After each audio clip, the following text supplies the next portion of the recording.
algunos tipos de demostraciones y bueno, hoy día vamos a continuar. Habíamos visto algunos que usaban cuantificadores, que yo les decía, escriban el enunciado, eh, construyan los elementos que indican los cuantificadores y luego pasan a verificar el valor de verdad de lo que está allí, ¿no? Por ejemplo, voy a hacer un ejemplo de eso para reforzar. Por ejemplo, ustedes conocen la definición de inyectividad, ¿no? La inyectividad de una función en el prepolitécnico, ¿no? Ustedes les dicen que es algo así, ¿no? Dada una función de variable real,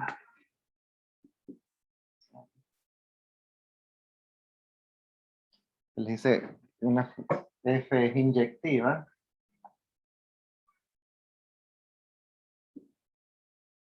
y sí, solo sí, por la definición, ¿no? Dice así, ¿no? Para todo par de elementos del dominio,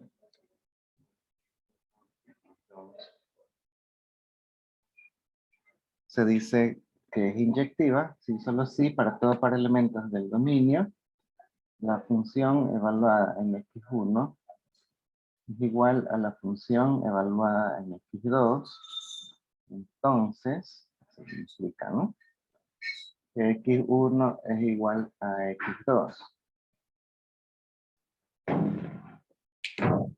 Hasta aquí esto es una definición, es definición de inyectividad. Pero, por ejemplo, si ya les hago una pregunta específica, si alguna función es inyectiva y ustedes quieren hacer la prueba, no mediante esos artilugios gráficos que hacían en el PRES, no usando la definición, ahí tendrían que probar si esto se está cumpliendo. Entonces, por ejemplo, hagamos un ejemplo, o sea, si yo les doy así una función en particular, f de x, que es igual a x cuadrado. Ya sabemos que esto no es inyectiva, ¿eh?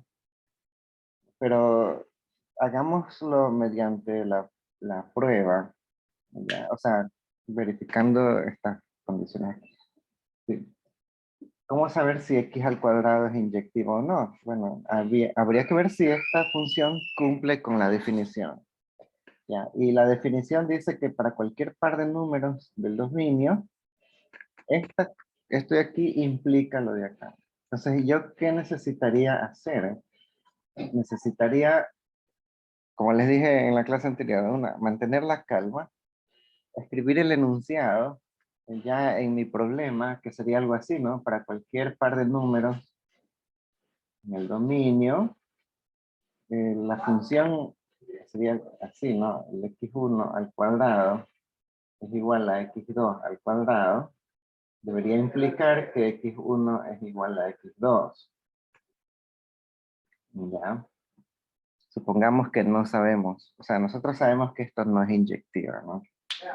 Pero yo quiero hacer todos los pasos para ilustrarlo, el procedimiento. ¿Ya? Entonces, escribo el enunciado, construyo lo que me indican los cuantificadores, necesito un par de números, o sea, x1 y x2, un par de números reales. ¿Ya? Y una vez que ya tengo construido lo que me indican los cuantificadores, paso a averiguar el valor de verdad de esto que está aquí. ¿Ya? Y ahora que me doy cuenta, esto tiene una forma de P, entonces Q. Entonces yo debo aplicar alguno de los métodos para probar enunciados de este tipo, ¿no? Como enunciaciones hipotéticas, así, ¿no? Em, bueno, voy a usar el método directo, o sea, voy a suponer que el antecedente es verdadero, eso es lo que voy a hacer, ¿no? Y voy a averiguar qué pasa con el consecuente. Entonces, si de verdad esto es igual, pues significa, ¿no? Que esto eleva al cuadrado y esto lo eleva al cuadrado y esto de verdad queda igual a x2 al cuadrado. ¿Verdad? Si de verdad fuera igual, porque ese es el antecedente no hay que discutir. En el método directo, el antecedente no lo discutimos, lo suponemos cierto y ya. Recuerden, ¿no? Que esto es una promesa. Así que P promete que va a suceder Q.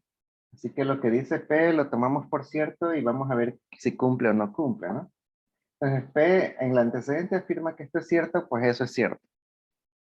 Entonces, si esto de verdad es igual, y como son números reales, yo puedo pasar a restar, ¿no? Como dicen, paso esto a restar al otro lado, queda x1 al cuadrado menos x2 al cuadrado igual a 0.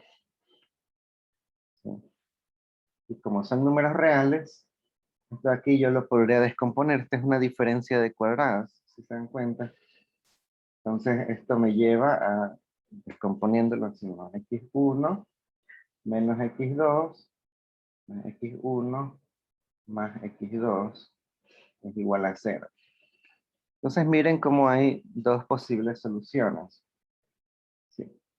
Ahí hay un principio de los números, ¿no? Donde es el producto de dos números, de los números reales, ¿no? El producto de dos números me da 0. Eso significa una sola, bueno, significa una de dos. O que este factor es 0, o que este factor es 0. Ya vamos a ver cómo esto necesitamos recurrir a conocimiento previo. Así que esto implica que o x1 menos x2 es 0, o x1 más x2 es 0. En este caso de aquí, tenemos que x1 es igual a x2, tal como dice el consecuente. Pero también tenemos esta otra solución, que x1 es igual al negativo de x2. Entonces, este antecedente me está produciendo dos posibles resultados.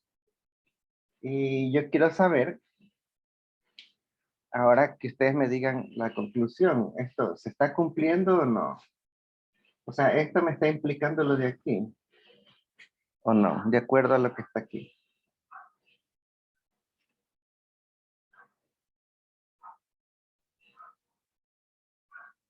A ver, ya hay alguien en el chat. Déjenme ver qué dicen. Dice, no, en efecto, no. Sí, no. Esto me está implicando dos resultados posibles. sea, no para todo. Ajá. Y, o sea que para que sea cierto el consecuente podría ser esto, pero podría ser esto. Entonces no estamos necesariamente, pero esta es la condición necesaria, no estamos necesariamente concluyendo esto de aquí, que es el consecuente al cual yo quiero llegar. Sí, es una de las opciones, pero no está siendo obligatoriamente esto. O sea, podría ser esto o la de acá. Entonces, justamente el contraejemplo lo buscamos en la de aquí, porque hay dos opciones, así que yo puedo escoger el de acá. Y esto de aquí sigue siendo cierto, pero esto de acá ya no.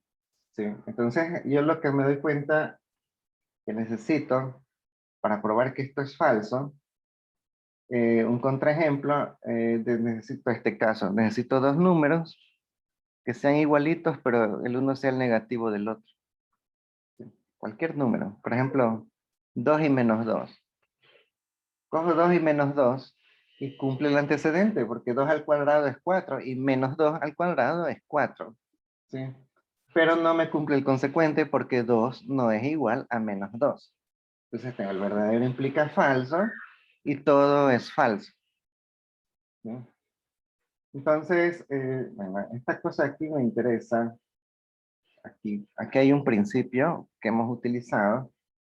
Dije, en los números reales se cumple lo siguiente. ¿Sí? Que A por B, no sé si se ve eso. A por B es igual a 0.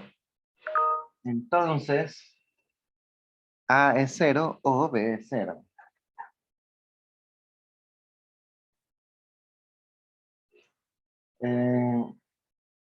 Esto me agrada. Vamos después a analizarlo un poco más.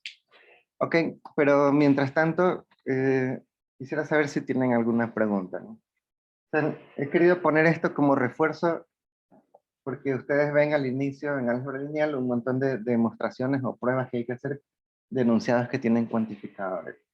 Y lo que yo, bueno, insisto, es que sigan un procedimiento hasta que se hagan más expertos, ¿no? El procedimiento de mantener la calma, escribir el enunciado, en el contexto de mi problema. Esta es la definición de inyectividad y yo la adapto a lo que yo quiero en este caso probar en mi problema. La inyectividad de esta función. Una vez que ya tengo el enunciado, por más que me parezca un poco burocrático, no sé, yo escribo lo que los cuantificadores me indican. Aquí me piden dos números reales, pues yo aquí al ladito pongo dos números reales. Lo que ocurre es que son dos números reales, bueno, o sea, ahí se acaba toda la información, pero ya vimos en otros ejercicios cómo hablar de este tema significa que hay información a veces oculta, ¿no? Decir que X es real significa muchas cosas. Esto también puede significar muchas cosas en algún problema.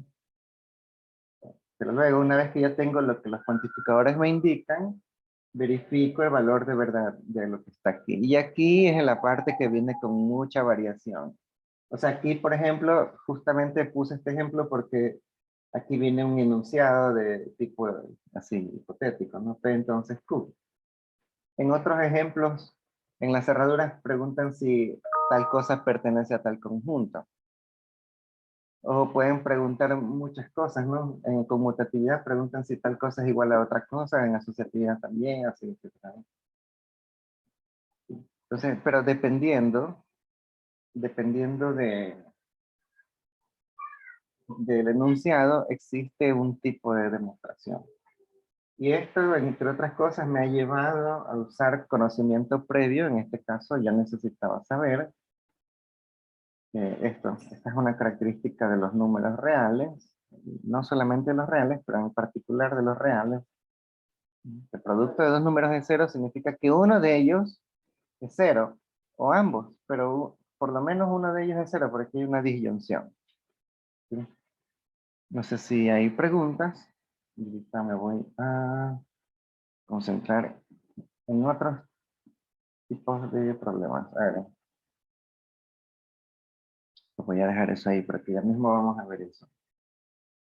A ver, entonces, en álgebra lineal, ustedes al inicio tienen el problema principal de detectar si algo es un espacio vectorial.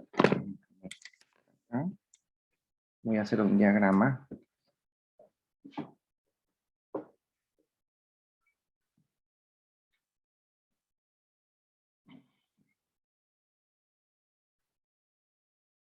Sí. Me dan una estructura, un conjunto con dos operaciones, ¿sí? Y me preguntan si es un espacio vectorial.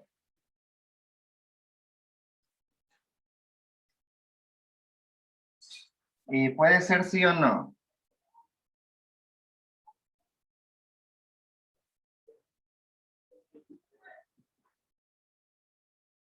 Ya. Si es no, obviamente ahí se acaba la materia. No les interesa esto, ¿no? Pero bueno, ahí usted dice que no. Bueno, ya, yo qué sé. Ya fue. Ya. En cambio, si es sí, aquí se abre el resto del programa. Es decir, primero que hay algunas consecuencias de que sí sea un espacio vectorial. Entre ellas hay una lista de propiedades que los profesores a veces demuestran y a veces mandan a demostrar. Una de esas propiedades es, bueno, ustedes las pueden ver en el libro, dice así, ¿no? El teorema dice así, ¿no? Que el neutro es único, dicen. Bueno, dicen, por ejemplo, lo siguiente, ¿no? O sea, el teorema dice así, sea B un espacio vectorial, entonces, así, para todo vector del espacio, el escalar neutro aditivo por el vector me da el neutro del espacio. Otra propiedad dice así, que para cualquier escalar del campo de escalares, un escalar arbitrario por el vector neutro me da siempre el vector neutro. Bien. Otra propiedad que también es interesante y que es la que yo, bueno, hay varias que quiero ver aquí. Dice así, el neutro es único.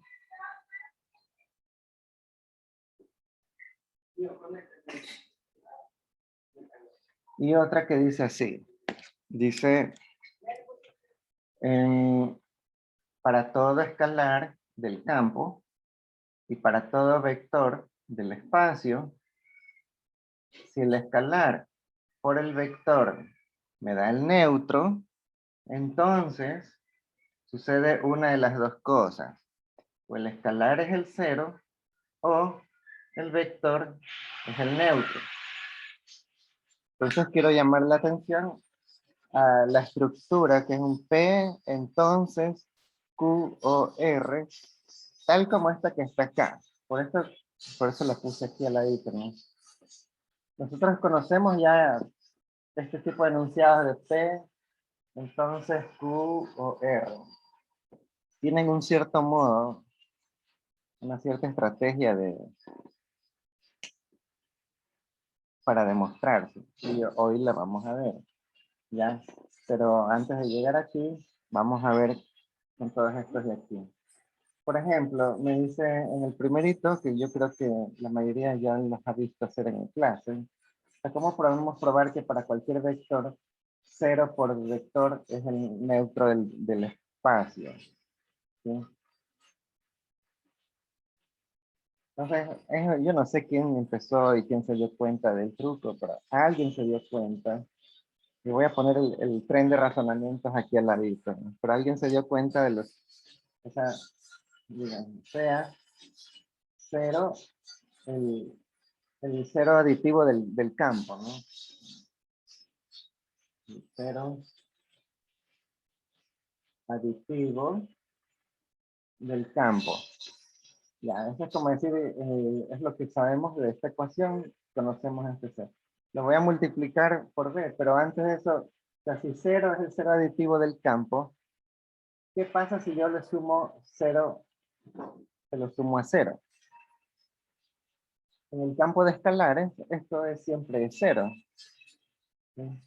Entonces esta demostración empieza con esta cosa que es un poco ridícula, ¿no? 0 más 0, 0. ¿No?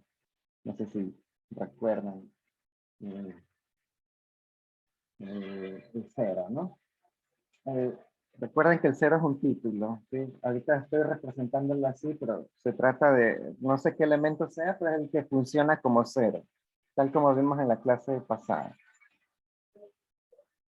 Ya. Ok.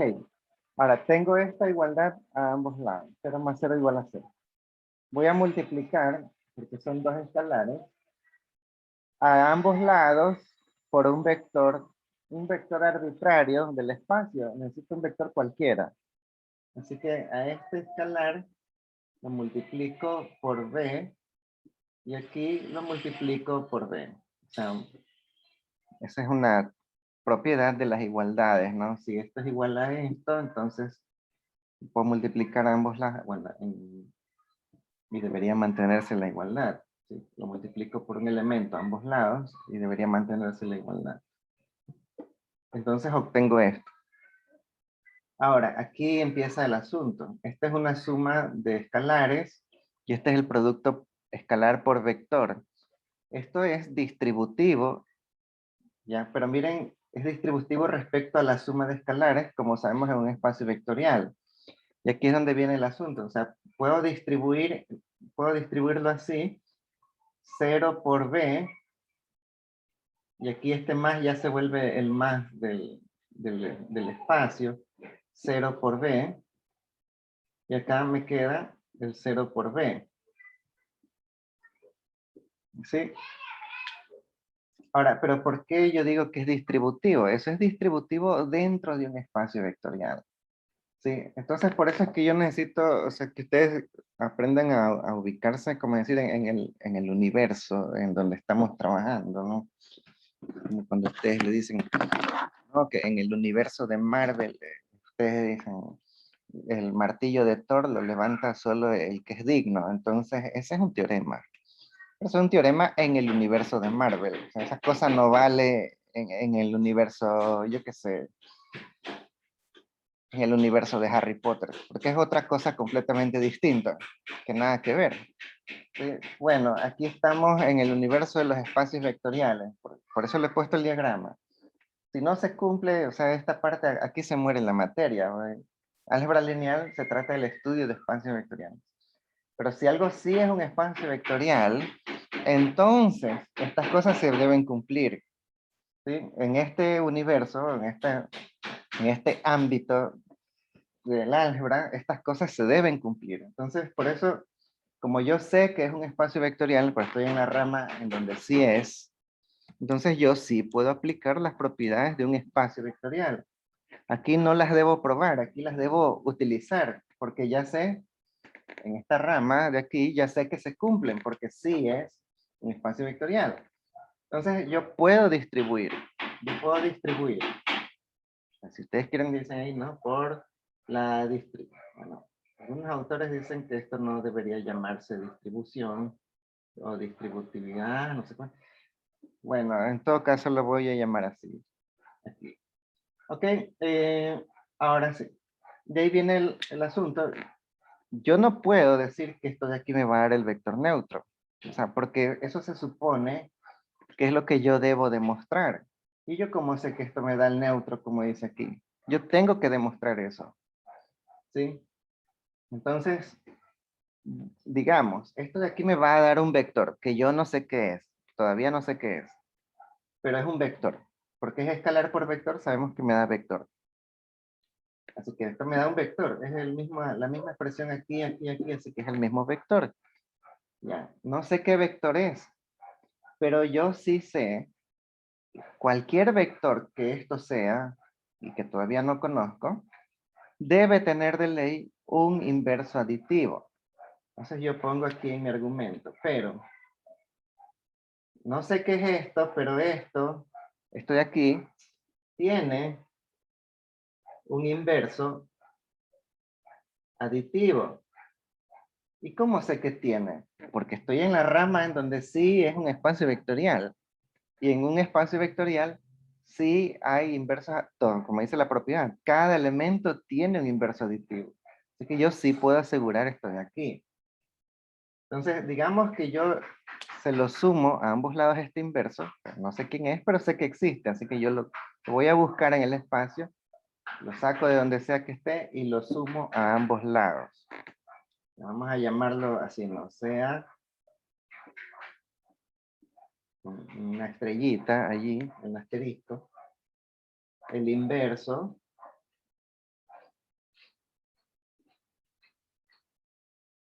sea este símbolo, el símbolo que denota al inverso.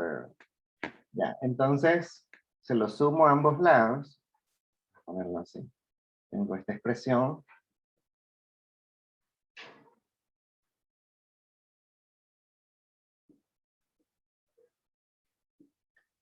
Digamos que se lo sumo aquí.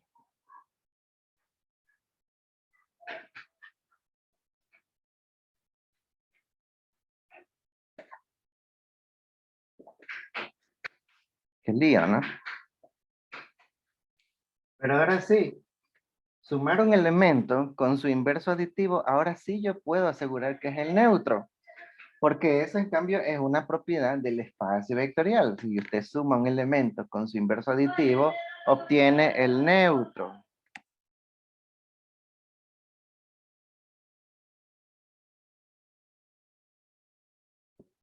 Este de aquí todavía no está siendo sumado, ¿eh?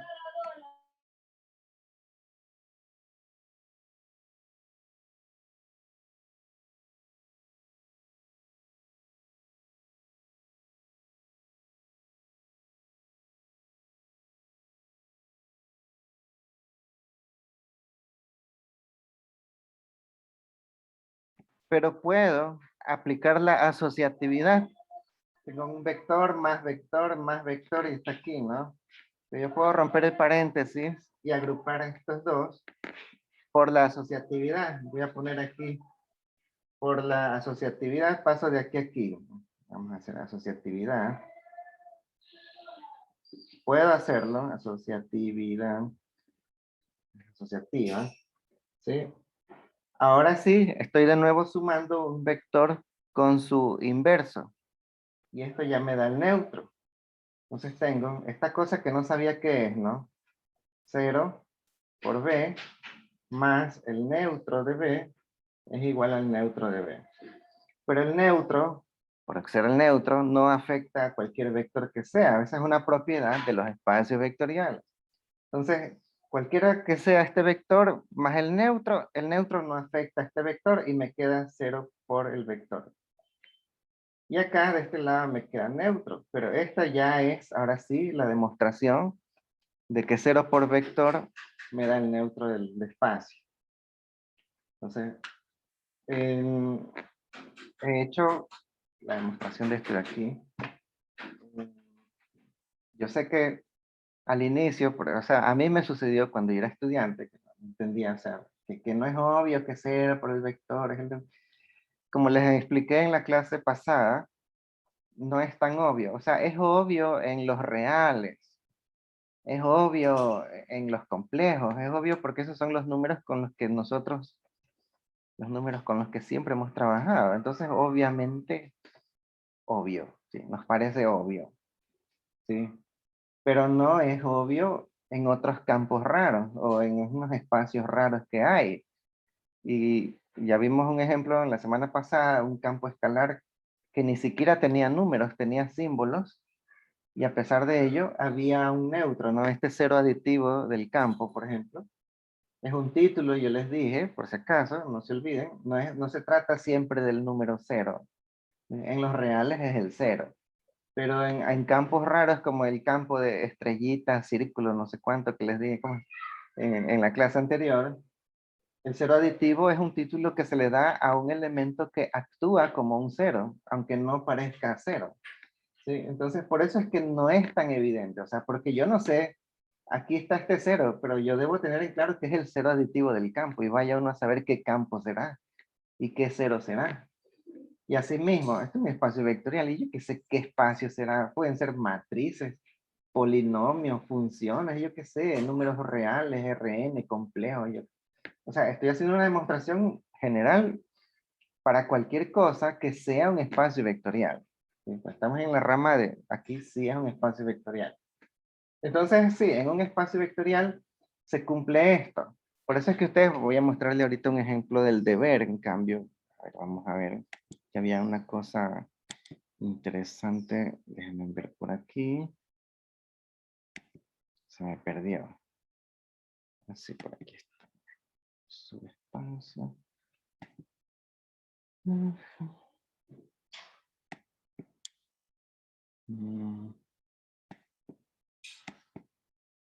Espacios vectoriales. A ver, un ratito. Miren lo que les voy a... Miren este ejercicio.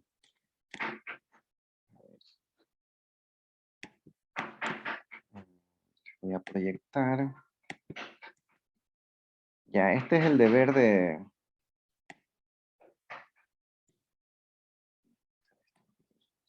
A ver, este es el deber... Estos son los ejercicios propuestos de espacio vectorial. Miren, estos son... Aquí hay unos temas que yo los saqué de exámenes anteriores.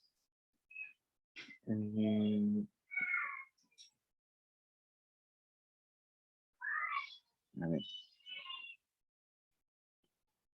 El tema 7, por ejemplo, si lo ven, el tema 7 dice allí, C a B, ahí está, un pares ordenados, tales que la segunda componente es mayor que 0.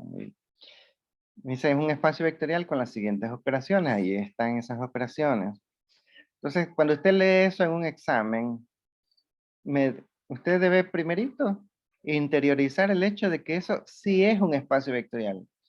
No le están preguntando si eso será o no será un espacio vectorial. No, ahí me están afirmando que sí lo es. Allá el profesor se ha puesto a hacerlo y ya descubrió que sí es. Eso no es lo que le está preguntando a usted. Aquí el profesor, o quien quiera que haya hecho este examen, le está preguntando otras cosas. Le está pidiendo, dice, demuestre que se cumple la cerradura, de no sé qué, demuestre la otra de acá, demuestre, encuentre, pero ya, me interesa esta que dice aquí la tercera. Dice, encuentre el elemento neutro de la adición. ¿Ya? Entonces resulta que ahora, a diferencia de la clase pasada, ahora ya tenemos dos modos de encontrar el neutro. Porque en la clase anterior, cuando todavía no sabíamos que era un espacio vectorial, había que probar el axioma de existencia del neutro, que yo les dije, existe un n para todo b, y tal que b más n es igual a b, y les dije, bueno, ya hay que proponer que existe, hay que despejarlo, y al despejarlo uno lo muestra, y miren, aquí está, ya lo encontré, ahí existe. Así hicimos la clase pasada, probando el axioma de existencia del neutro.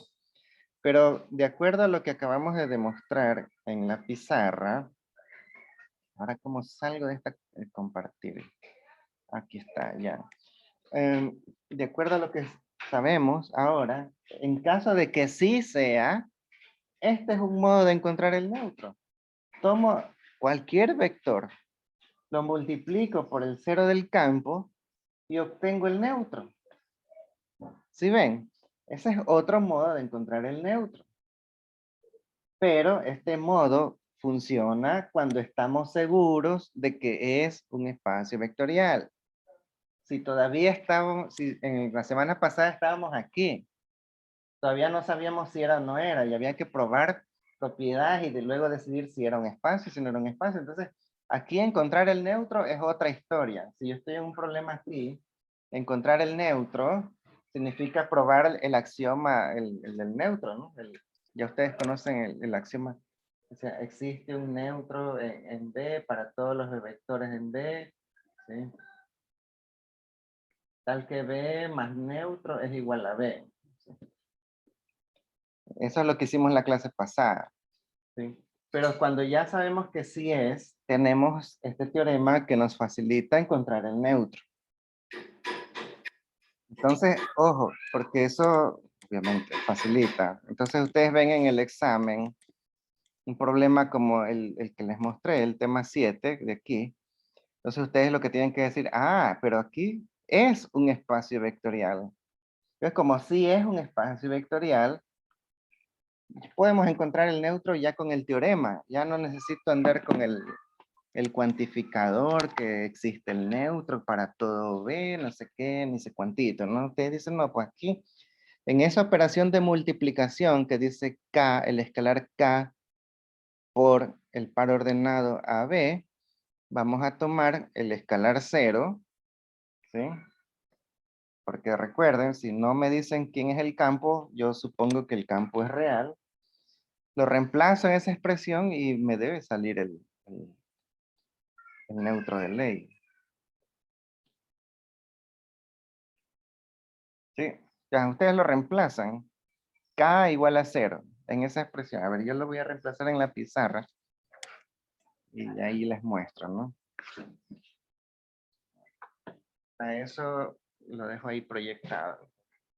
K por el par AB es K por A por B a la K menos 1, coma B a la K. Sí. Entonces tomo K. Ahora sí, salgo de la... Ya, estoy aquí. Esta es la operación. K por este par ordenado era así. Ahora reemplazo el 0 aquí. Reemplazo en K y obtengo pues 0 por A por B a la 0 menos 1, coma B a la 0. Ya, pues, entonces esto me queda aquí 0, coma 1. Así que este tiene que ser el neutro del espacio. ¿Sí? Ese de ley es el neutro del espacio. Primero, porque estoy seguro que era un espacio vectorial. Eso se decía en el problema, que eso ya era un espacio vectorial. Entonces, como es un espacio vectorial, estoy en la rama en que yo conozco que sí es. Así que yo puedo directamente aplicar esto. Y ya lo encuentro, así. Sin recurrir a los cuantificadores que hicimos la clase pasada. ¿Sí? Entonces miren cómo...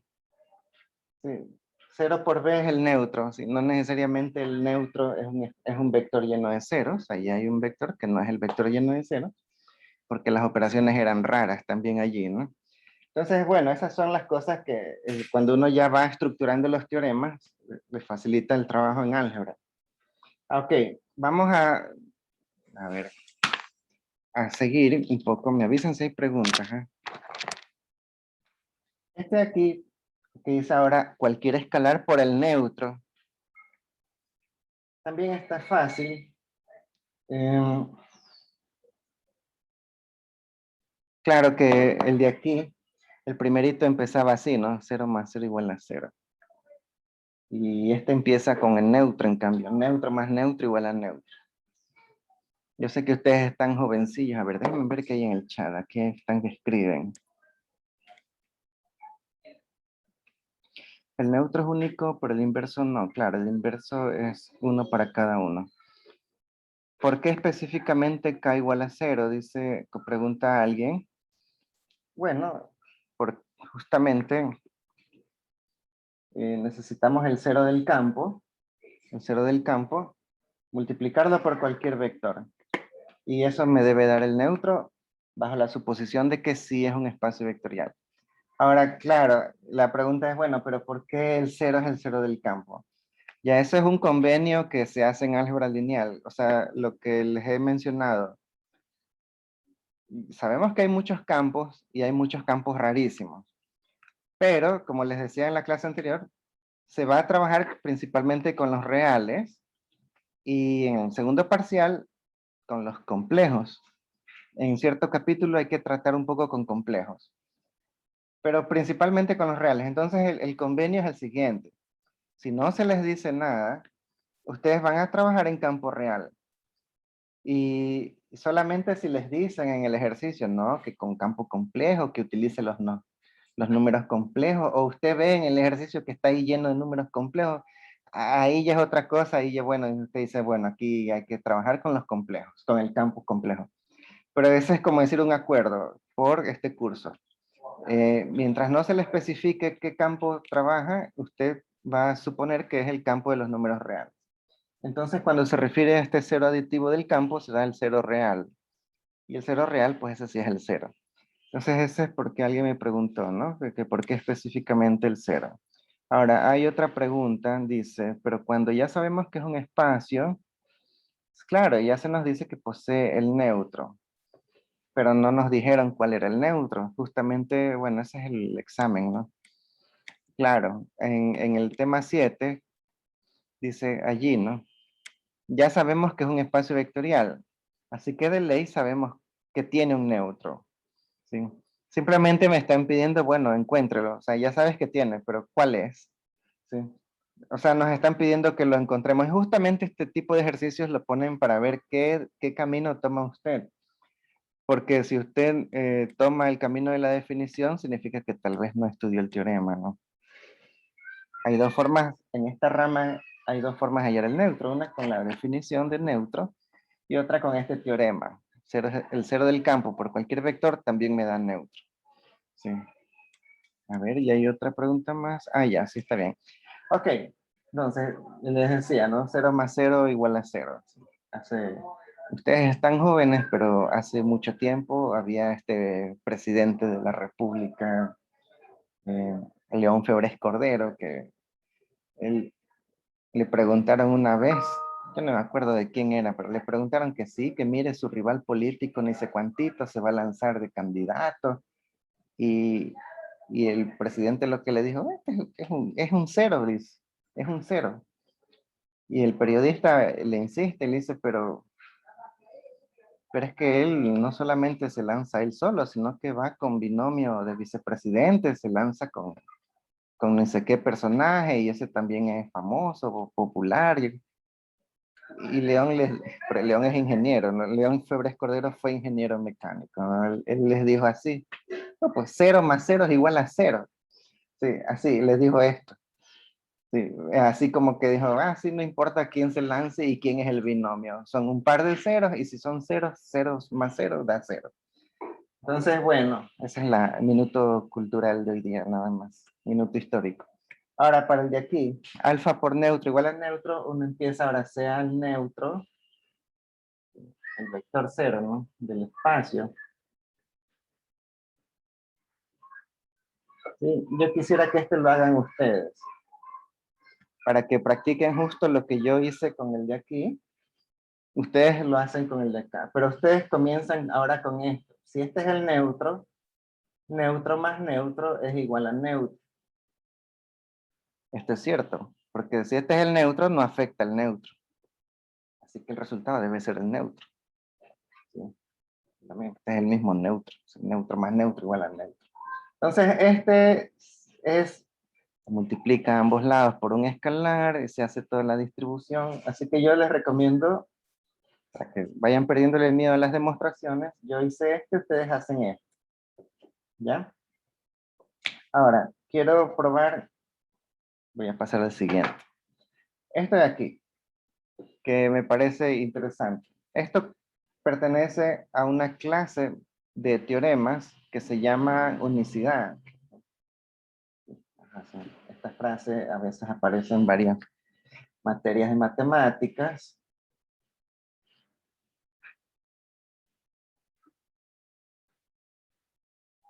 Teoremas de unicidad. Realmente los teoremas, en realidad el problema filosófico es así, la existencia y unicidad. ¿Sí? La existencia del neutro ya la probamos o ya la analizamos a nivel de definición, y en el caso de que sea un espacio vectorial, aquí tenemos otro modo de encontrar el neutro. Esa es encontrándolo probamos que existe, aunque aquí ya sabemos que existe. Sí, existencia. Para la unicidad, esta palabrita de aquí, se refiere a, bueno, ¿hay un solo neutro o puede haber más de uno? Entonces, como hay un compañero justo me preguntó en el chat, ¿no? Que si el neutro es único, decían, y el inverso aditivo en cambio no. Bueno, obviamente ahorita ya sabemos la respuesta, pero alguien tuvo que enfrentarla por primera vez y dar una respuesta a si es único o no. Ya, todos los teoremas de unicidad son, no es uno, es este aquí, no es este aquí, pero no es solo este. Cada vez que usted vea un problema que use esa palabra de único, en ecuaciones diferenciales hay teoremas que sí, que la solución de esta cosa sale única, o que sí, que esto de aquí, ni sé qué, ni sé cuánto, es único, o que existe uno solo de estos elementos que cumple con lo de allá. Cada vez que usted escucha esa palabrita, uno, único, que es solamente uno, son teoremas de unicidad, ¿ya? Y es un tipo de teorema que tiene una estrategia de solución, y es la reducción al absurdo. Entonces ahorita vamos a hablar de la reducción al absurdo y la unicidad. ¿Sí? Como hay muchas cosas que son así en la vida, ¿verdad? Vamos a ver. Voy a borrar por allá, aquí. Sí.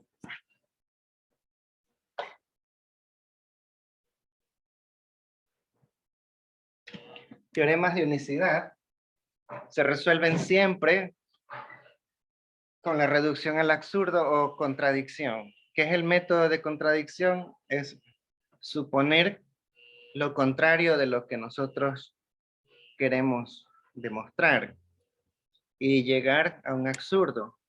Y nosotros alegamos, bueno, llegamos a este absurdo porque estamos haciendo lo contrario de lo que debimos hacer. Y así que para salir de este absurdo, lo que tenemos que hacer es no decir lo contrario, sino decir lo que originalmente queríamos. ¿Sí? Entonces, yo quiero demostrar que el neutro es único. Vamos a aplicar lo contrario. Vamos a suponer que no es único. ¿Sí? A ver, voy a poner aquí, no sea B, un espacio vectorial. Entonces, el neutro del espacio es único. Entonces, mi alegato empezaría así. Explico que voy a hacer por contradicción o por reducción al absurdo.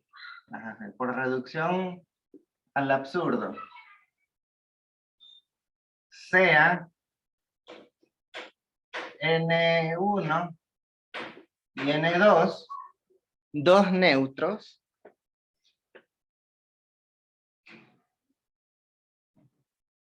dos neutros de B. ¿Sí? O sea, tienen que ser diferentes para que sean dos neutros. Si son iguales, no, pues qué chiste. Entonces miren cómo empieza la reducción al absurdo suponiendo lo contrario de lo que yo quiero probar. Quiero probar que es único. Ah, ¿con qué único? No, no, vamos a ver. Veamos qué pasa si fueran dos. Aquí, ¿no? Suponemos que hay dos. Ya. Entonces, si son dos neutros, los dos deberían funcionar como neutros, ¿no? Entonces, eso significa que los dos deberían cumplir la definición de neutro. Es decir, para cualquier vector del espacio, vector más neutro número 1 debe ser igual a vector. Y vector más el neutro número 2 debería ser igual al vector, porque los dos son el neutro. ¿Sí? Esta es una consecuencia de decir que los dos son neutros. Los dos cumplirían la definición de neutro. Luego, si esto, sí, entonces, ¿no? Si esto es igual a B y esto también es igual a B, entonces son iguales entre sí por la transitividad de la igualdad, ¿no? Esto es igual a esto y este es igual a esto, por lo tanto, este es igual a esto. B más neutro número 1, entonces, ¿no? Es igual a B más neutro número 2. Transitividad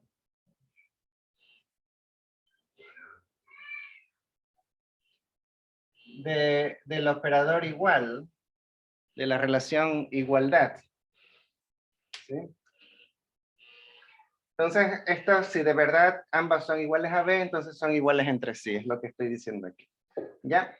Ahora, ya tengo esta ecuación, y yo lo que voy a hacer es sumar el inverso aditivo de B a ambos lados de la ecuación. Yo no sé quién es B, porque tomé un B cualquiera, si ven, para todo B. Pero cualquiera que sea ese B, tiene un inverso aditivo. Entonces, sea B asterisco, el inverso aditivo de B. Entonces lo sumo a ambos lados.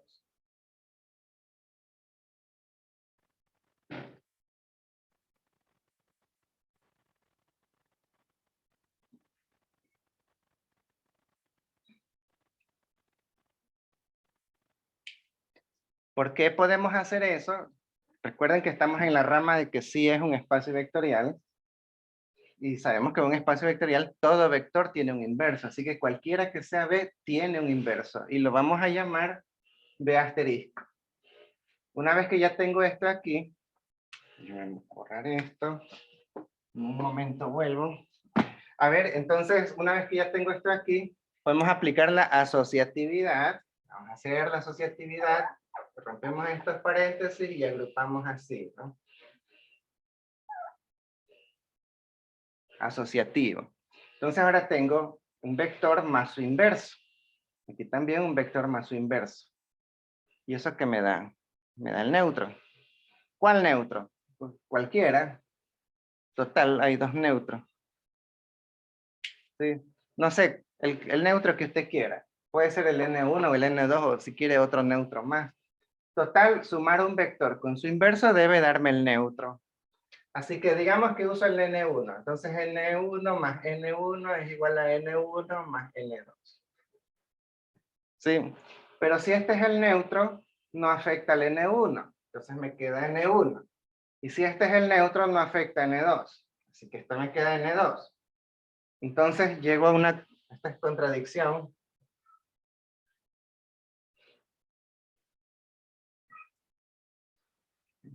símbolo de contradicción que he visto a veces.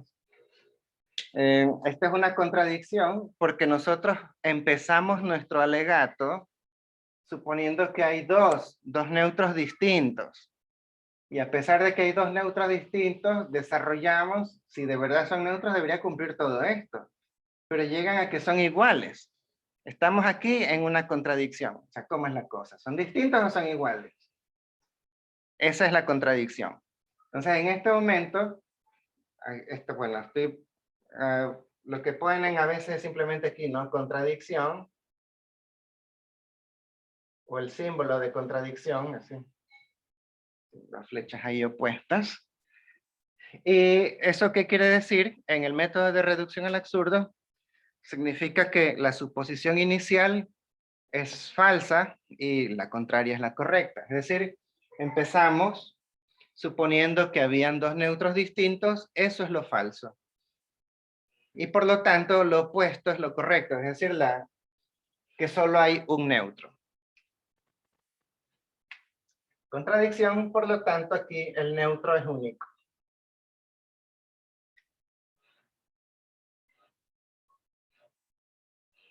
A eso se refiere el método de reducción al absurdo.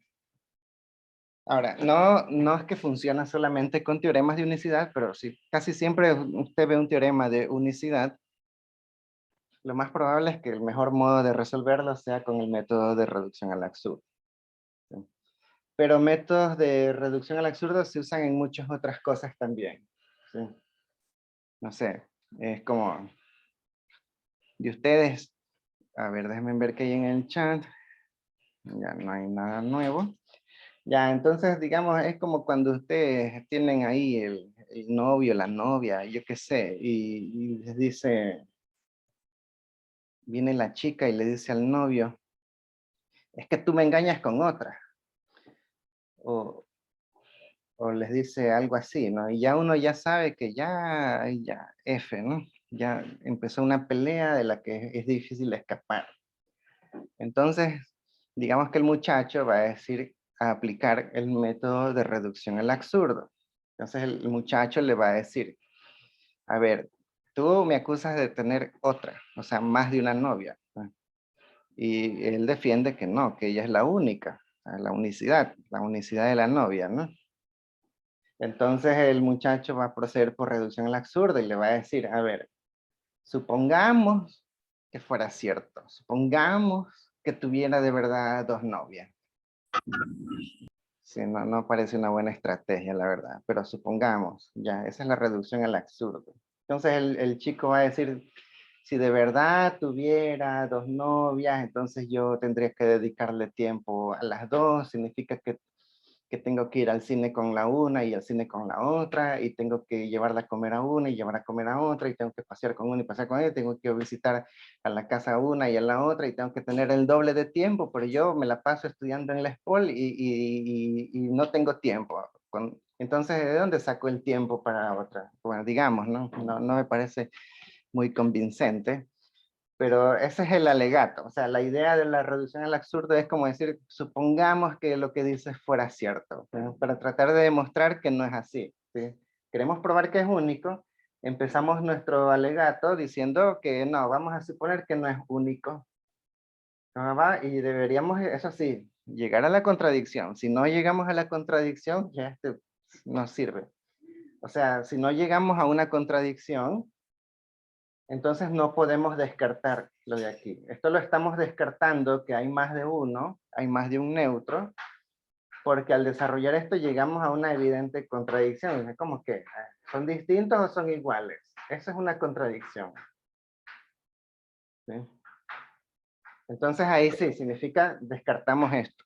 A ver, si alguien me está diciendo Sí, algo, pero no sé. disculpe que lo moleste. Sí. ¿Me puede ayudar con la demostración de que un inverso de B es único? O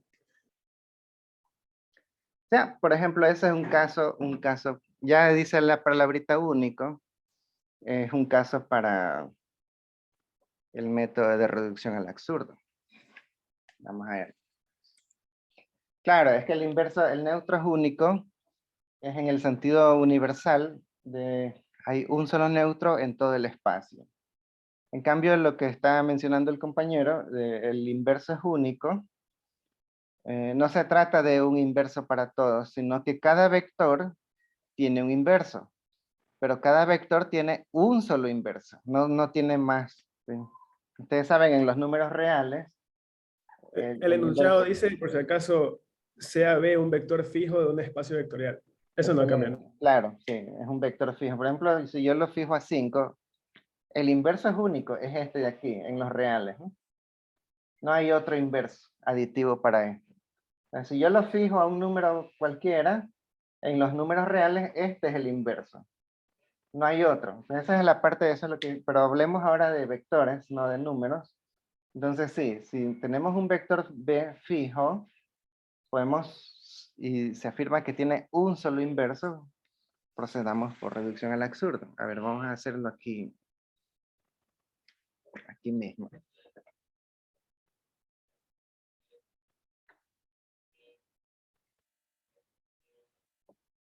A ver, B es un vector fijo, ¿no? Sea B un elemento del espacio, ¿sí? Un vector fijo, un vector ahí constante. Vector. Ya, entonces este tiene un único inverso aditivo, ¿no? B tiene un único, ahí está la palabrita del teorema de unicidad, único inverso aditivo. Entonces usted escucha eso de único, reducción al absurdo, de una. Vamos a ver, dice así. Procedamos con el supuesto contrario. Supongamos que no es único. Supongamos que hay dos. A ver, vamos a poner por reducción al absurdo.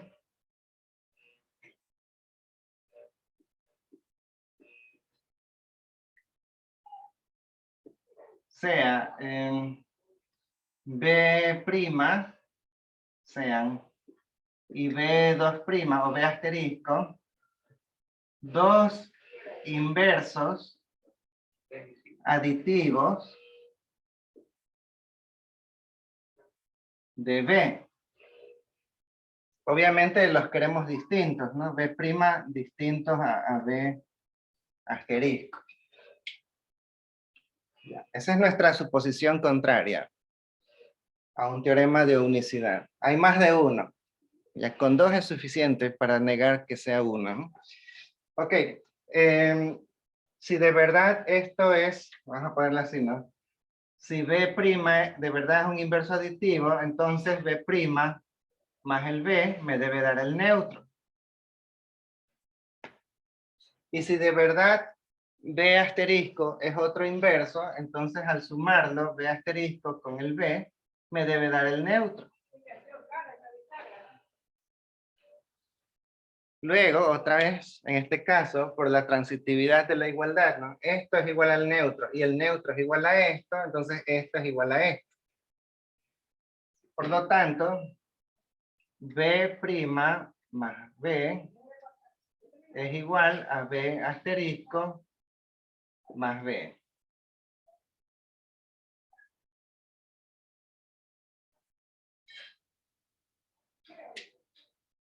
¿Y ahí qué hago? Ahí normalmente tendríamos que, como, yo sé que la tentación de decir se cancela, ¿no? Esta B y me queda que este es igual a este. Sí, por ahí va la cosa.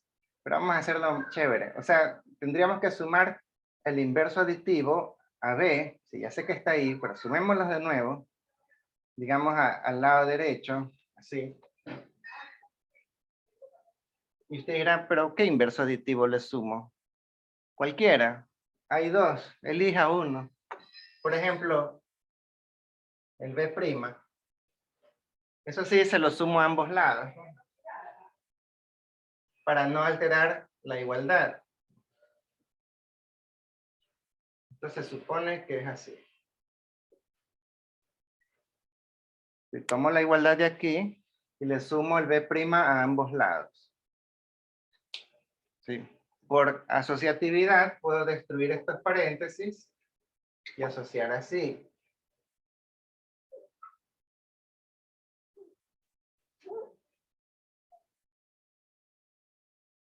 Y esto es el neutro, porque esto es una de las condiciones de que si de verdad es el inverso, esto me debería dar el neutro. Entonces me queda B' más neutro es igual a B asterisco más neutro.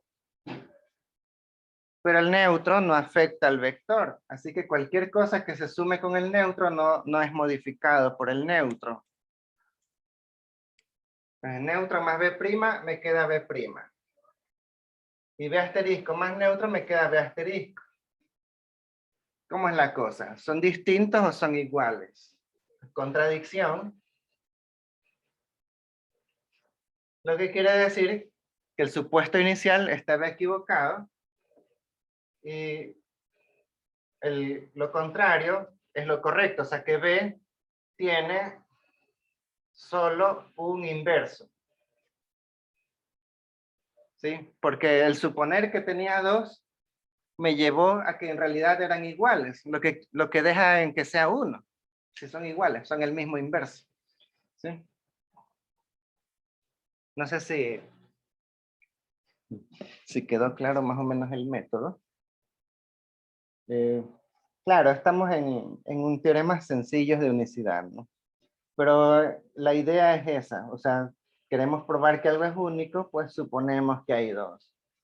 Y llegamos en algún momento a esa contradicción, significa que de verdad era único. Lo que supusimos estaba mal y tiene que ser único. Sí, ese es el método de reducción al absurdo. Y cada vez que usted vea esas palabritas, así que tal cosa es único, que esto solo existe uno de tal cosa, eso es teoremas de unicidad. Entonces, vamos a ver, me avisan si hay alguna pregunta. Aquí yo Profe, tengo... entonces, Sí, cuando el cuento. vector es fijo, el inverso sí es único.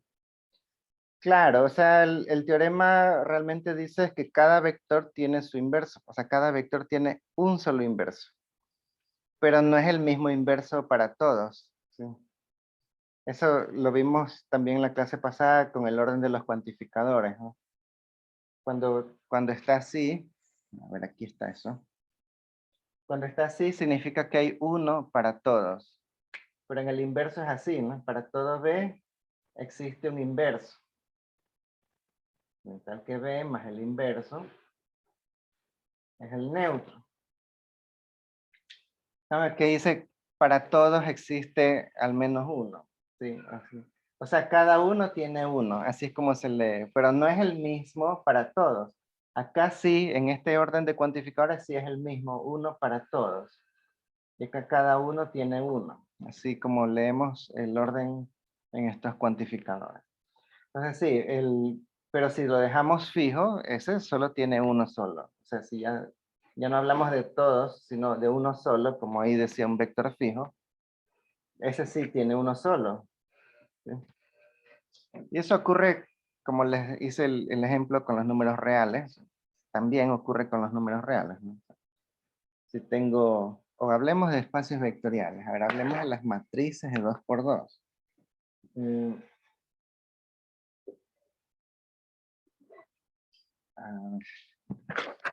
A ver, si hablamos de matrices de 2 por 2, ya no se ve. Matrices de 2 por 2. Sí, esto es un espacio vectorial, así que todo el mundo tiene un inverso. ¿Sí? Pero ahora hablemos de una matriz fija. Si yo tomo esta matriz, yo qué sé, 1, 2, 3, 4. El inverso de esta matriz es únicamente este de aquí. Menos 1, menos 2, menos 3 y menos 4. Porque sumado con su inverso me da la matriz neutro, que es la 0, 0, 0, 0. ¿Sí? O sea, una vez que ya lo dejo fijo, ahora sí, esta solo tiene este inverso. Si yo tomo otra matriz, yo qué sé, 5, 0, 1, 2, el inverso de esta otra matriz también es única, serían menos 5, 0, menos 1, menos 2. Pero no es un solo inverso para ambos, sino que cada uno tiene su propio inverso. ¿Sí? Eso sí, el inverso de este es único, es este de aquí. Y el inverso de este es único, no tiene otro más. Por eso es que ahí le dicen en ese enunciado, este vector, si lo dejamos fijo, tiene su propio inverso. ¿Sí? Y ese inverso es único. Para ese vector es único. Ese es el sentido del teorema. No sé si hay preguntas, déjenme ver que hay en el chat. Personas a las que el diablo le tiene miedo al profe. ¿Yo por qué? ¿Qué hice? No hice nada. A ver.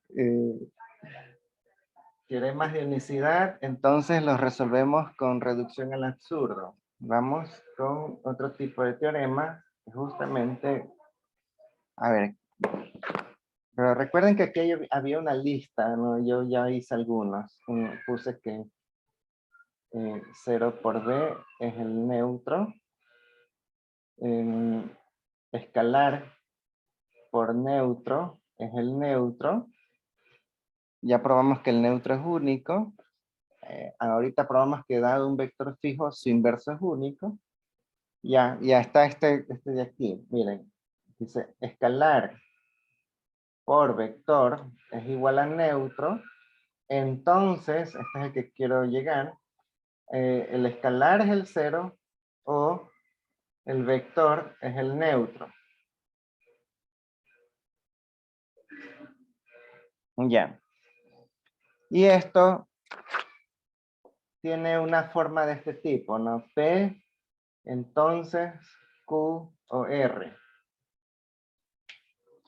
Los enunciados de este tipo, porque no es el único que hay en matemáticas ni en álgebra lineal, van a haber varios, ¿sí? Así. Son difíciles de demostrarlo en esta forma original.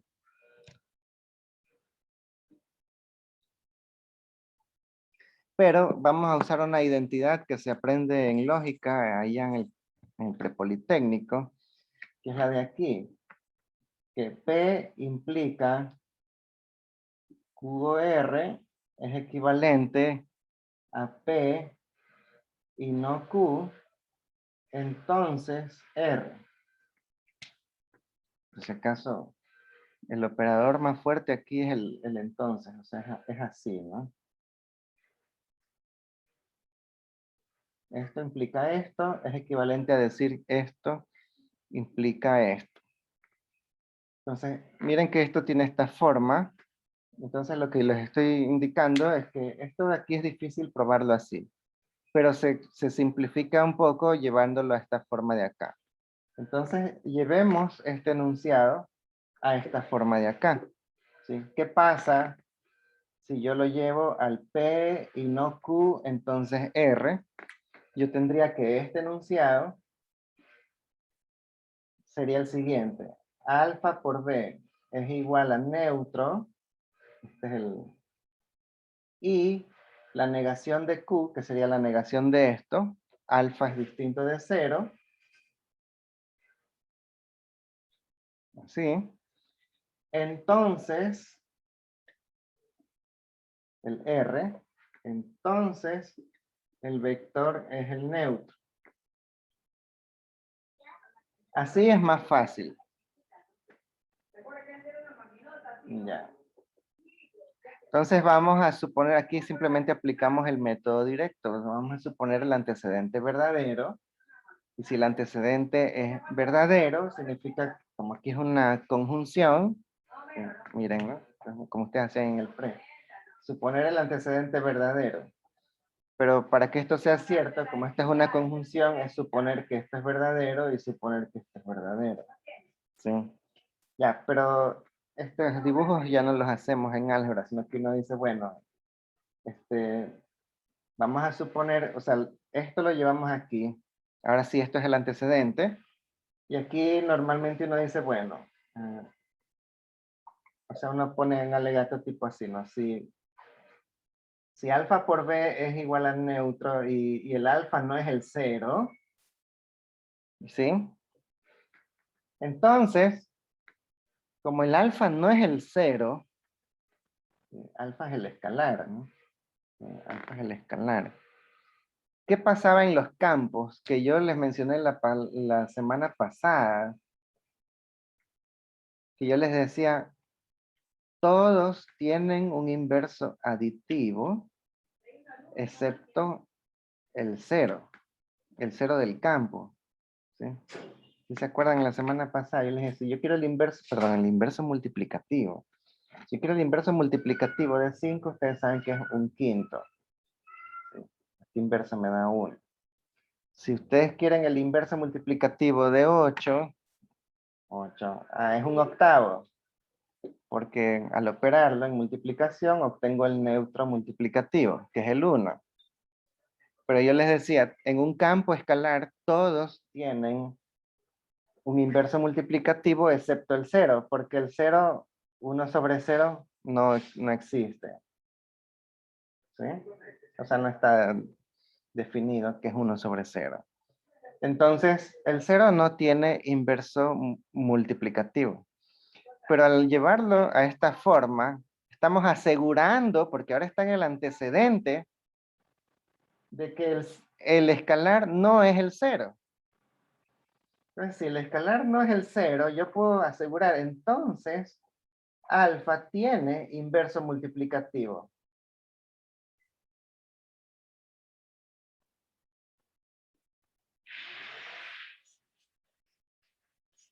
Tienen inverso multiplicativo.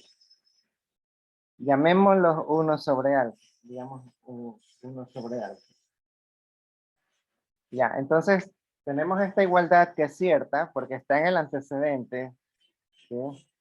Entonces tenemos así, ¿no? Alfa por B es igual a neutro. Esta igualdad es cierta porque está en el antecedente. La vamos a multiplicar a ambos lados de la igualdad por 1 sobre alfa.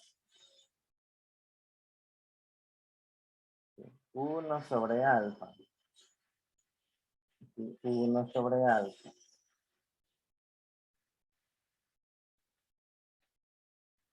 Escalar por el neutro me da neutro. Eso justo lo probamos. Bueno, ese no es el que le mandé yo a probar. Pero es uno de los teoremas que ustedes tienen que probar, ¿no? El escalar 0 por un vector me da neutro, pero cualquier escalar por el neutro también me da neutro. Este de aquí es el que me sirve aquí. Tengo un escalar, yo no sé qué será, pero es un escalar por el neutro, me debe dar neutro. Todo esto es neutro. Y aquí, como estamos en la rama que sí es un espacio vectorial, podemos aplicar la asociatividad. ¿Sí? Entonces, rompo estos paréntesis y ahora lo pongo así.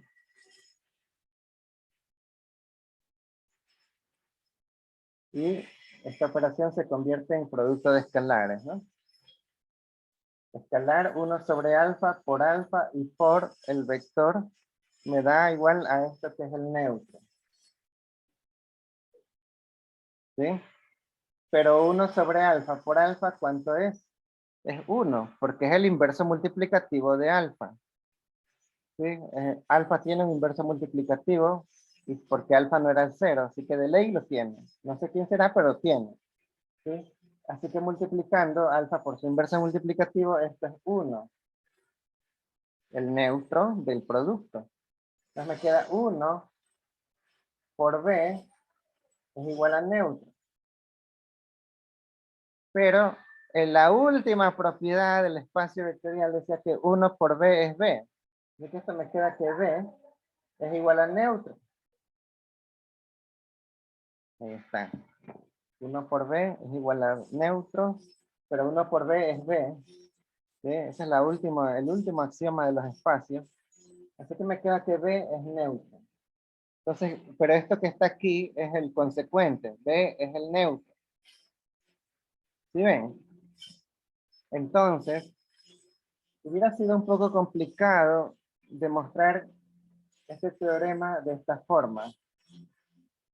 Pero hay una mejor opción llevándola a esta forma de acá. O sea, llevar, ahí está arriba, de P entonces QR, si ustedes se encuentran con un teorema con esta estructura, es un consejo, así, llevarlo mejor a esta estructura.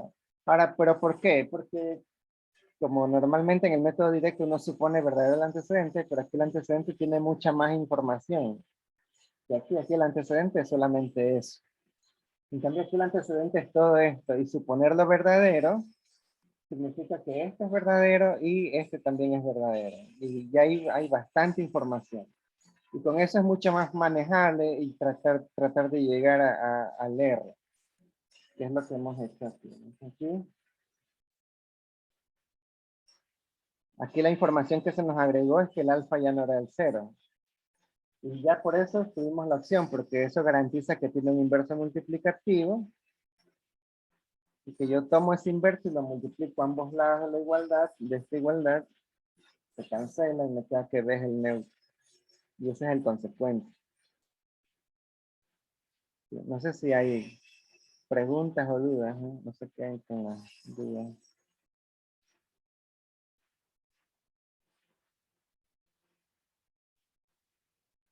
A ver, por ejemplo,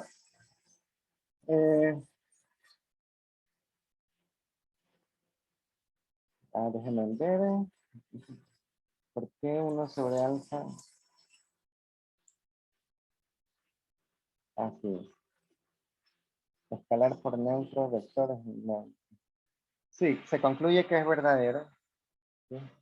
Y así probamos que este enunciado es un teorema en realidad.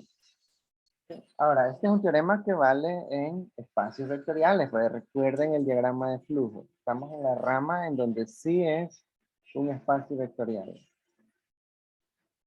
Hay otras cosas en donde no se cumple.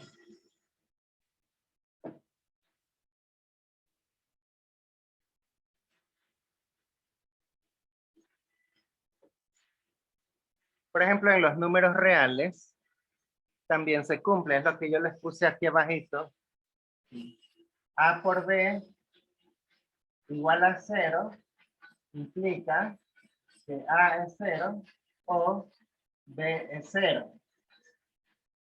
A ver, este es como decir la misma estructura, pero en números reales. Acá vamos a decir A, B, elemento de los reales. Ya, este es el enunciado para números reales. Si yo les digo cómo lo demuestran, ya ahorita ya saben. Esto tiene una forma P, entonces Q o R. Muy difícil. Llevémoslos a la forma P y no Q, entonces R, porque es equivalente. Entonces, llevarlo a esta forma significa A por B es igual a 0 y la negación de esto, A es distinto de 0, entonces R.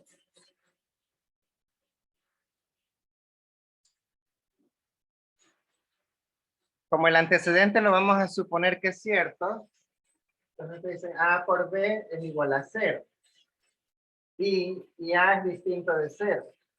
Y ahí más o menos sigue el mismo argumento. A es distinto de 0, tiene un inverso multiplicativo. Entonces, 1 sobre A por AB es igual a 1 sobre A por 0. Me queda B y esto me queda 0. Y este es el consecuente.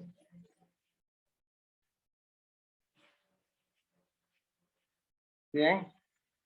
Entonces, esto es una propiedad que se cumple en muchos lugares, se cumple en los números reales, se cumple en los espacios vectoriales. Bueno, no exactamente esto, porque aquí es un producto entre escalares, ¿sí ven? Entre escalares.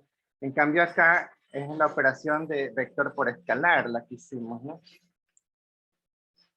La que está aquí es escalar por vector. ¿Sí? Así que no es exactamente el mismo teorema, pero es la misma estructura. Y por tener la misma estructura, tiene la misma estrategia de resolución.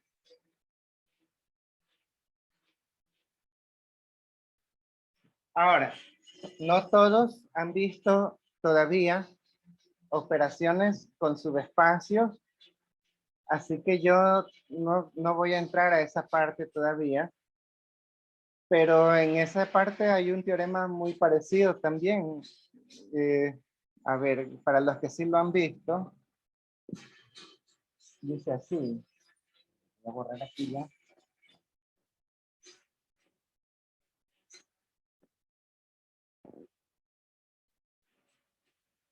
Igual, si no lo han visto, ya mismo lo tienen que ver. Porque se trata de operar, ¿no? Tenemos un espacio vectorial.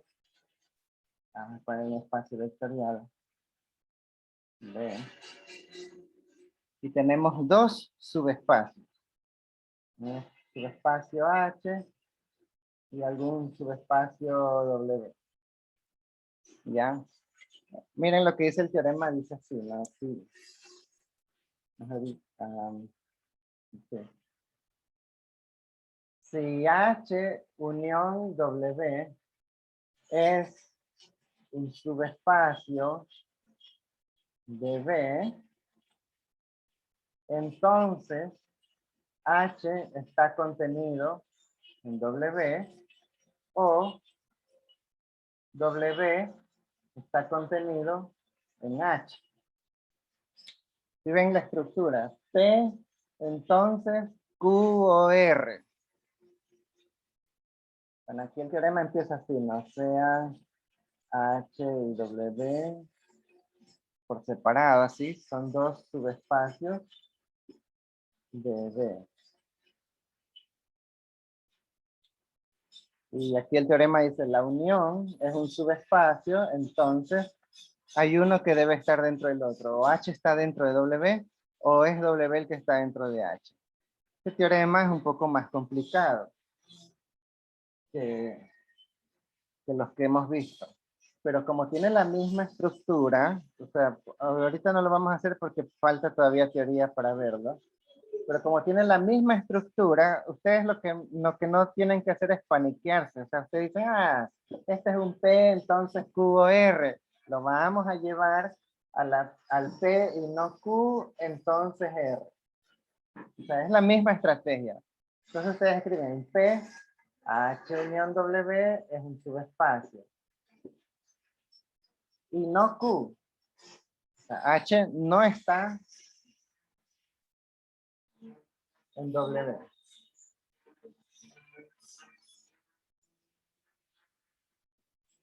Entonces, R, W es el que está en H. Suponen el antecedente verdadero, eso significa que la unión sí es un subespacio, y suponen que esto no es cierto. Como ejemplo aquí, ¿no? H no está dentro de W. ¿Sí? Puede ser H dentro de W o W dentro de H, ¿no? Así decía el teorema. Pero al suponer que H no está dentro de W, ya, con esto es suficiente. ¿Sí? No sé dónde estará, pero se de ley se intersectan, eso sí, pero no está dentro. Adentro de W no está. Entonces, ¿yo cómo sé si esta unión es un subespacio, pero H no está dentro de W? ¿Cómo puedo concluir que este es el que está dentro de H? Eso es lo que hay que concluir. ¿Sí? Entonces, obviamente, esto va a necesitar un poco más de elaboración. Ahorita no lo puedo hacer. O sea, ahorita más los confundiría, ¿no? Pero a lo que quiero llegar es que en las demostraciones es así, es decir, cada vez que se ve una estructura, la estructura siempre tiene una estrategia de resolverla. ¿Sí? Ya no nos paniqueamos como al inicio, ya sabemos, esto tiene la forma de P, entonces Q R, bueno, lo llevamos a esta otra forma, y seguramente así es más fácil, porque aquí hay más información en el antecedente. ¿Sí?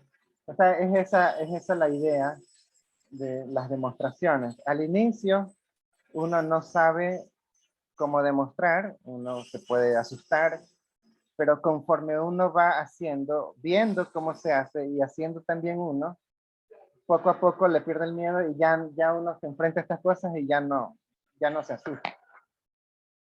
No sé si hay preguntas.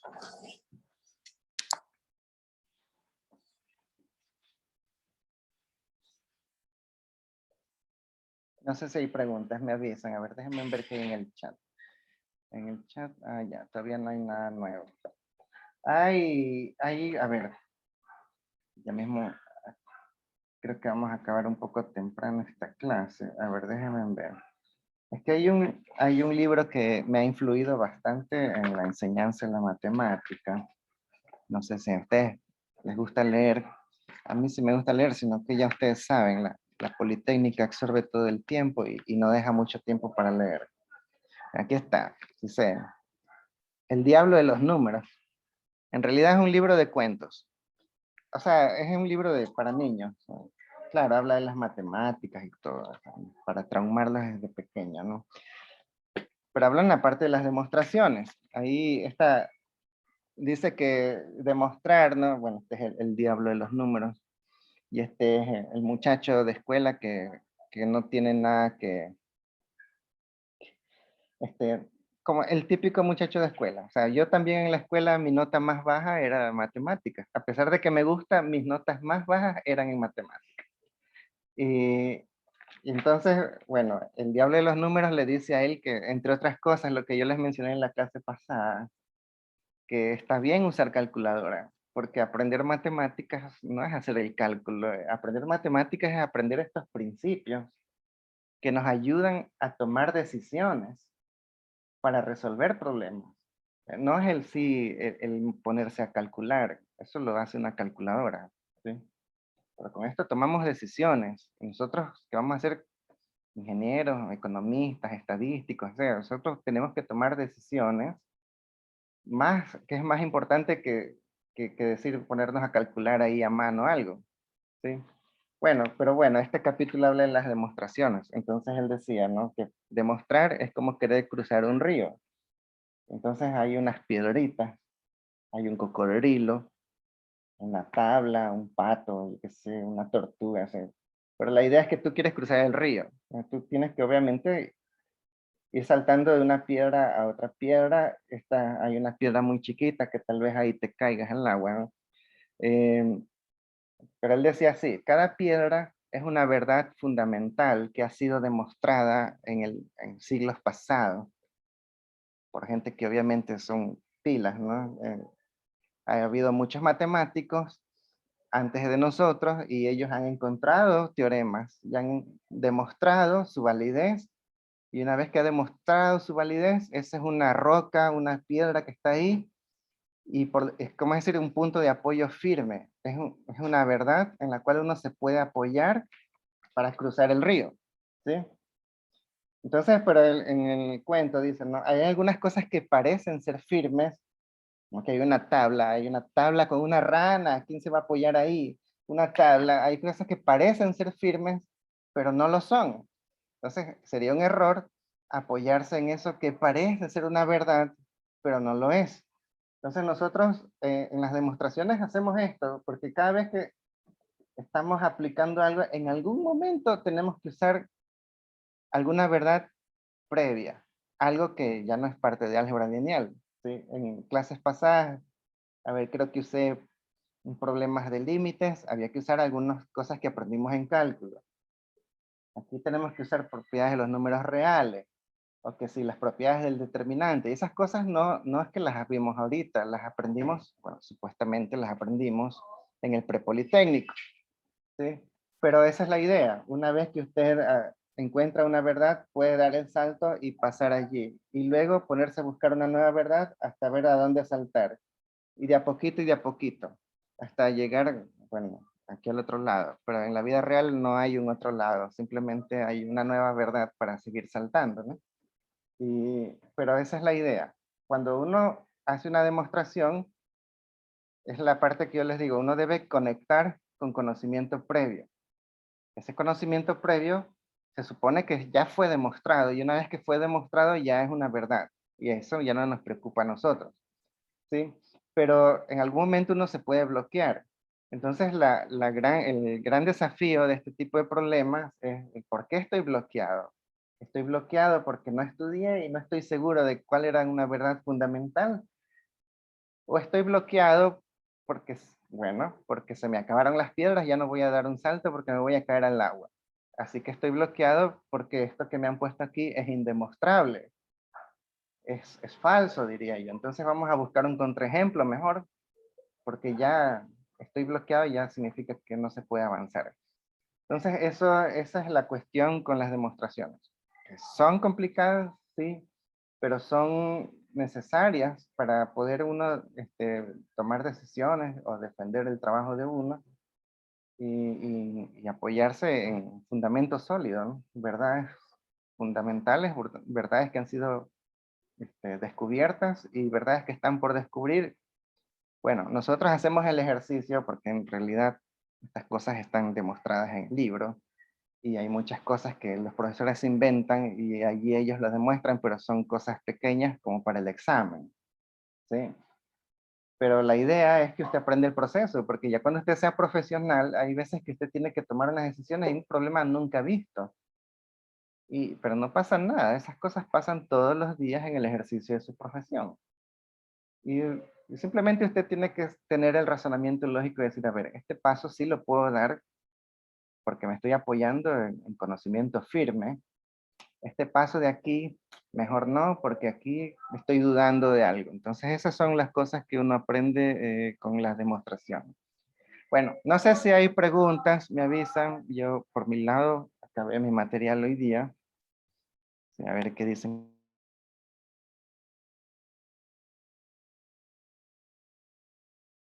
Profesora, que lo puedo molestar con lo de ayer. ¿Se acuerda?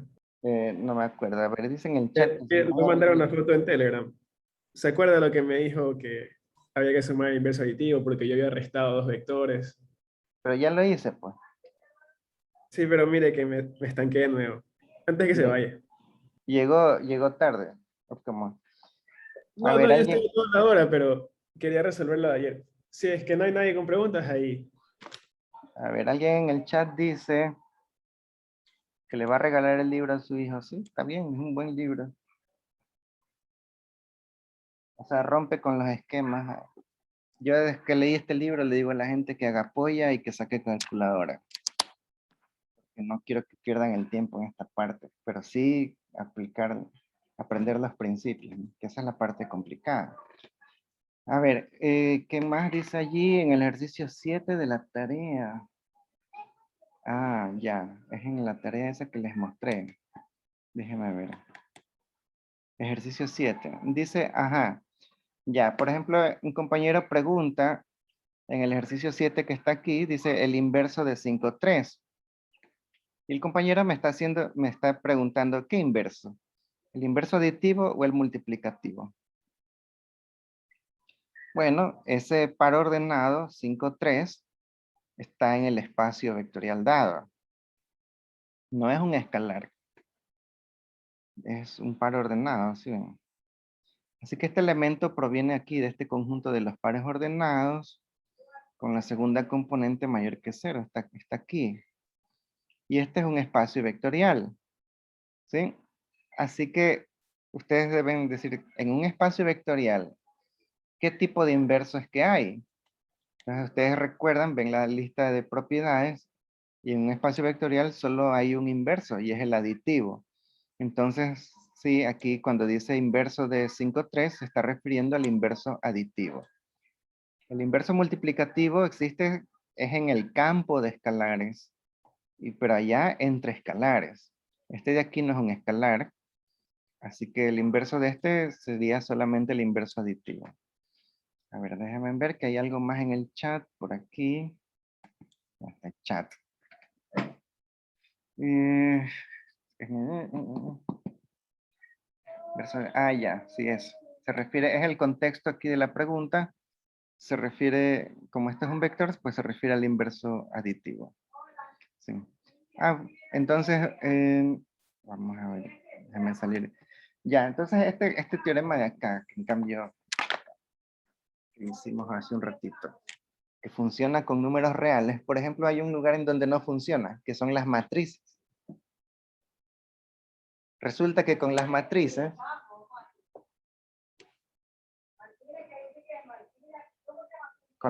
eso no se cumple. Es decir, usted sí puede encontrar matrices. Vamos a hablar de matrices 2x2. Ya, para no hacernos mucho lío. Si usted tiene dos matrices de 2x2 que me dan la matriz de 0, no puedo concluir que una de ellas es 0, como dice aquí. Si esto es 0, esto garantiza que una de ellas es 0. Acá esto no se cumple. ¿Sí? Pero ¿por qué?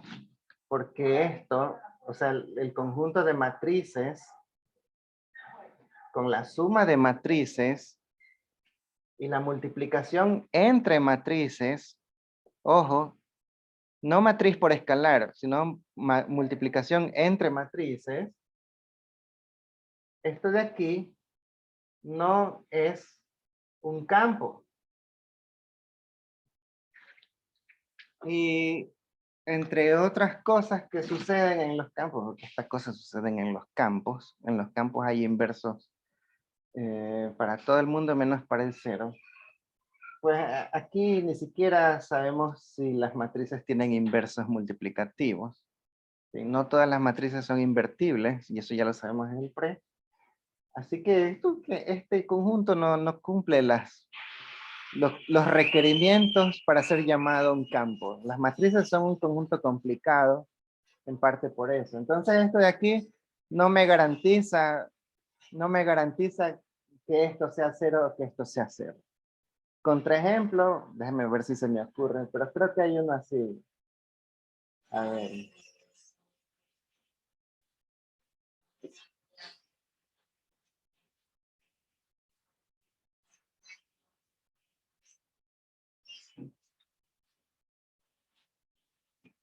Esta. Sí,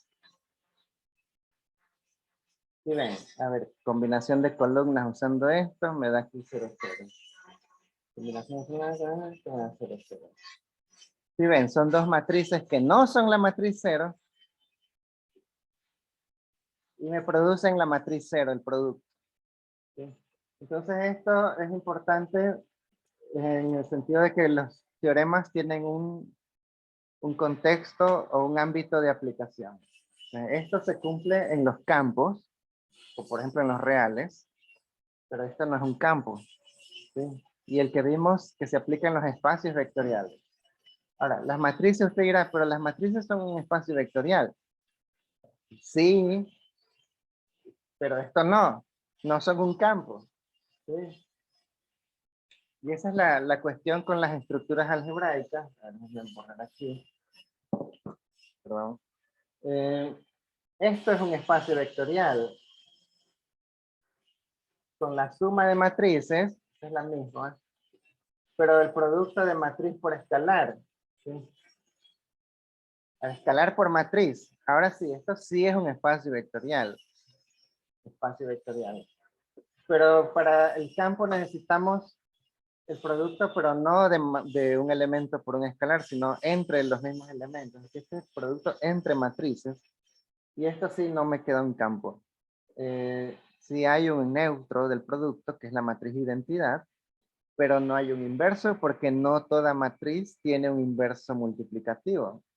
Incluso matrices que no son la matriz 0, hay algunas que no tienen inverso multiplicativo. ¿Sí? Entonces, esas son cosas que suceden en matrices. Con estas dos operaciones no son un campo y producen muchos problemas, como en el pre que vimos, ¿no? En cambio, con la suma y ahora el producto, pero de matriz con escalar, eso en cambio es muy chévere porque aquí esto sí cumple con un espacio vectorial. Aquí no tenemos que multiplicar matrices, aquí tenemos que multiplicar es matriz por escalar nada más. Y ahí sí se cumplen las 10 axiomas de un espacio vectorial. Entonces, esta estructura es chévere, pero es un espacio. Esta no es esto se llama un anillo. Para los que les gustan las matemáticas, esta estructura se llama anillo. No es un campo es un tipo de anillo, pero este es un anillo que no es un campo. Ya. Bueno, no sé si hay preguntas, me avisan. A ver qué hay aquí en el chat. Dice aquí. Ok. Sí, por mi lado no tengo más. Si no hay preguntas, acabaríamos aquí la clase.